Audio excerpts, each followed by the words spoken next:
Blackouts in the largest planned power outage in state history. It's just hours away from right now. Thanks for joining us. I'm Tony Lopez. And I'm Adrienne Moore.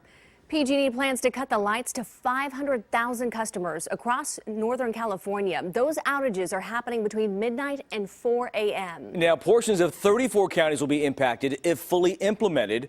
Some 800,000 homes and businesses will be without power, and the outages could last for days.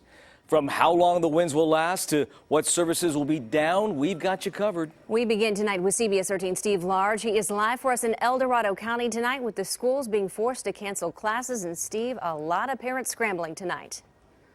Yeah, I'm live on the Oak Ridge High School campus, and as you can see right outside the attendance office, there will be no roll call here tomorrow. These doors are going to be staying closed. The school district here sent out alerts to families through email and cell phone, forcing those families to find alternative plans for their children starting tomorrow. The large portions of the power grid serving the district will be shut down, impacting all of our schools. Oak Ridge parent Heather Cadger received the school closure alert on her cell phone just before pickup at her son's high school football practice. I don't understand why PG&E is doing it. It doesn't make sense. Frustrated by the utility's public safety power shutoff and now forced to find other plans for her teen son. The power shutoff put thousands of El Dorado County parents in a similar position. I'll likely be working and I'll have to figure out maybe relying on my friends. Well, I'm probably going to have a house full of kids since I'm a stay-at-home mom. Early communication to our families is critical. El Dorado Union High School District Superintendent Dr. Ron Carruth says he made the decision to close his schools as quickly as possible after PG&E confirmed the massive power shutdown. Number one, our technology infrastructure, our ability to feed students if the power goes down, just simply aren't present. For students, the power shutdown means more shut-eye. No early morning classes. Well, yeah, we were definitely hoping for school to be canceled. I mean, it's kind of every teenager's dream to not have to go to school. For parents, the closures are creating problems. I'm hoping that this is not a pattern in the future. Now they're going to have to make up the day. No PG&E power, no school. Is it the new norm in California's fight against extreme fire danger? And back live at Oak Ridge High School, where you can see some lights are still on. We're told that's going to stop sometime after midnight tonight. And Oak Ridge and all the schools in this district will be letting parents know by 8 p.m. tomorrow if the school closure will be extended by another day. We will all be waiting and watching. All right, Steve Large reporting live for us in El Dorado County. Steve, thanks.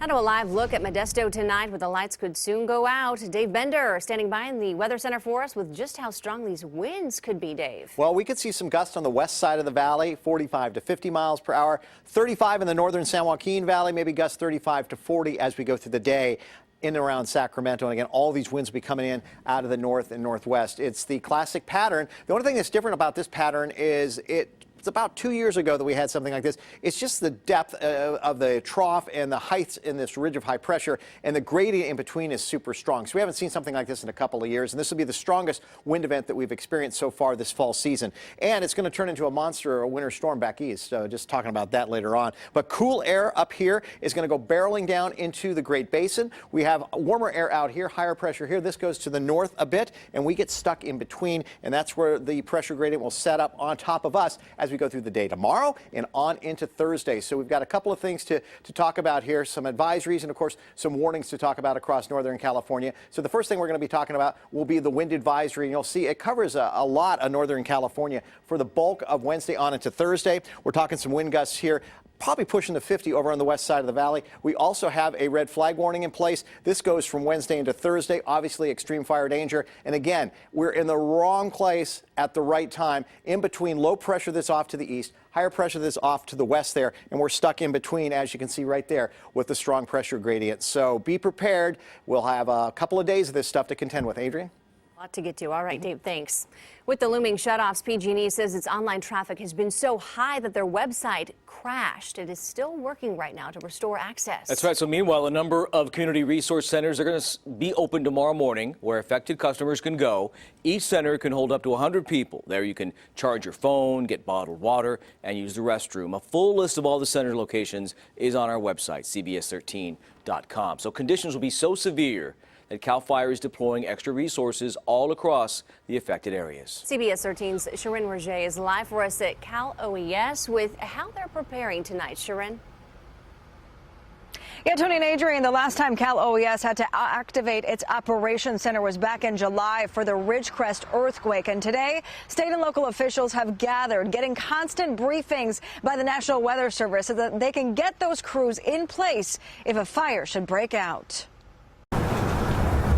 State officials warned the combination of dry conditions, low humidity, and forecasted high winds with gusts of up to 45 miles per hour can be explosive. So if those winds do develop and a fire does spark from no matter what it is, it could very quickly spread very rapidly. In preparation, the California Office of Emergency Services has activated dozens of state, local, and federal agencies mobilizing, with Mother Nature dictating the response. So that we can put resources in place. Those resources can either be equipment, fire trucks. This is all predicated because we have dangerous fire conditions, or it could be people. And again, that could be the National Guard. With only one fire currently burning in Northern California, CAL FIRE says they're in good shape, fully staffed, and bringing in additional resources. We have pre-positioned additional equipment throughout different portions of different counties, Butte, Shasta, Sonoma Lake, Napa. CAL FIRE has 15 additional fire engines and 8 more inmate hand crews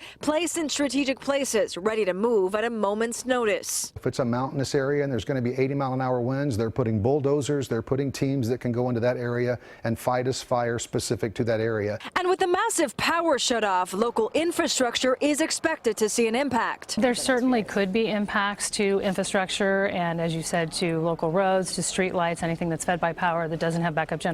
Meanwhile, PG&E asking for the public's patience as safety is their top priority. This is a very extensive power shutoff, and we want people to be prepared and to have a plan to be without power for several days.